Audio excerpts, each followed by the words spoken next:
Hi guys, welcome back to our podcast. My name is Nozipundu Nakazi and I am with Yolanda Mafanya. Today we are back with another exciting episode where we critically and creatively analyze the love triangle in the novel Maru by Bessie Head as an allegory of post-colonial betrayal and power relations which resemble that of a colonizer and the colonized.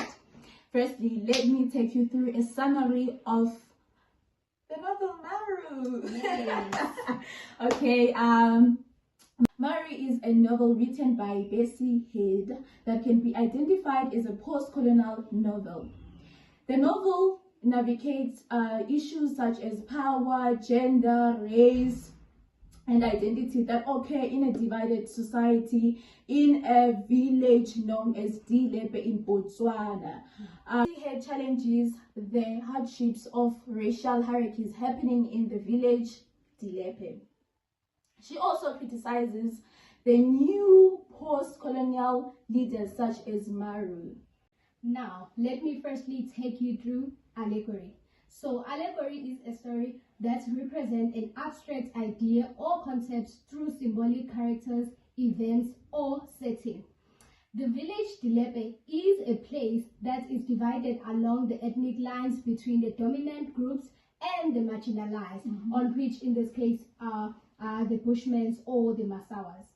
So this setting, which is the village Dilepe, highlights the ongoing impact of colonialism on the Botswana social and cultural structures. Now, looking at the character Margaret Ketmore, who represents the colonized. She is a Masara and belongs to a tribe that was enslaved in Botswana. She was born a Masara but did not grow. She was born a Masara but was raised by a white woman who gave her an English name. That means that she did not grow up around Masara people. She did not grow around experiencing her culture, traditional practices, speaking her own language. Yes, and their religions and all those things, but she only knew the religions and the beliefs of the white people, right? Which that means that she was stripped of her identity. And that is mirroring how the colonized individuals were stripped of their heritage and taught the colonizers' belief, the religion, and the way of doing things. And we take that back to page 16, which says her mind and heart were composed of everything she had absorbed from Margaret Ketmore, meaning everything she knew she was taught by Margaret Ketmore Senior. Yes. And it was hardly African. Anything she said, it was hardly African. It was English. It was anything but it was something new and universal. And bear in mind, she was still young at that time, right? The one we've just discussed is a theme of our identity. Now let's move to the theme of power. Maru is a calculative and a manipulator who wants all the power to himself. He's very ambitious. Yes. This can be seen when he marries Margaret. He marrying Margaret is more of wanting to take control rather than love. Yes. His reasons associate with political reasons only, not love, not emotions. Romantic. Okay.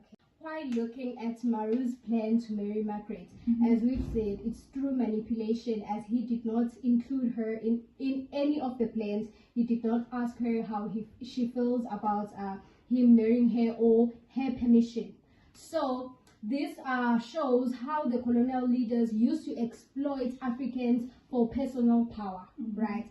He was not liberating Margaret by marrying her, but he is using her as a symbol and reinforcing his authority. She's a pawn to his game. Now let us go to my favorite part, right? So now we're looking at how this love triangle represents the gendered dimensions of colonialism, right?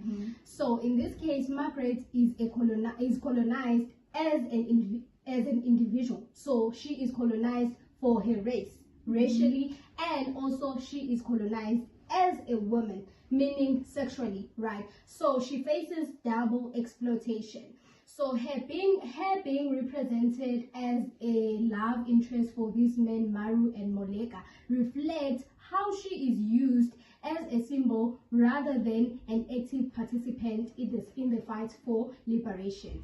This represents how South African women suffered both at the hands of the colonial system and the patriarchal culture. So, looking back at page 23, when the principal Pete was talking to Seth, right, that guy at the school, he was like, she can be shoved out. It's easy because she is a woman, right? Meaning that he is like looking down on her as a Masara, racially, and also as a woman sexually, right?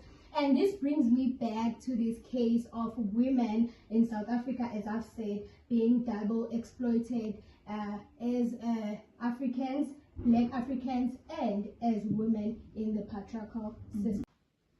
With all she has said, this symbolizes gender inequality and power, as men are known to be in control and have the last voices. This symbolizes that women are objects and can easily be replaced, and also can be oppressed. In addition, Pete oversees Margaret's level of education due to her being a Masara, highlighting the insignificance of women as a whole. Now we'll be looking at the last theme, which is silence. Moleka is a respected and loved leader by the people of Dilebe. He truly falls in love with Margaret, which shows emotional connection to her. He is not using her for political reasons, such as just like Maru. He sees all the injustices, oppression and tribalism that is done to the Masara people, but he does not act. Him falling in love with Margaret is a crime, and he knows that Margaret will not be accepted by the society of Dilebe. This all illustrates how internal racism and social expectations control him. Him keeping quiet is a symbol of betrayal. With the power Moleka has, he does not reject nor discipline the structures of colonial rule.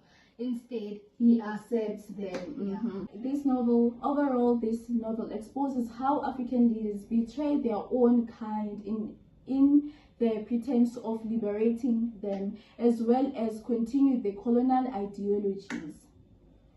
So now, and that was it on today's episode. I hope you enjoyed it. If you have questions, please feel free to drop them down and we'll answer them. I don't know, Hen. Follow us. Do not forget to follow us. Please follow us. Bye.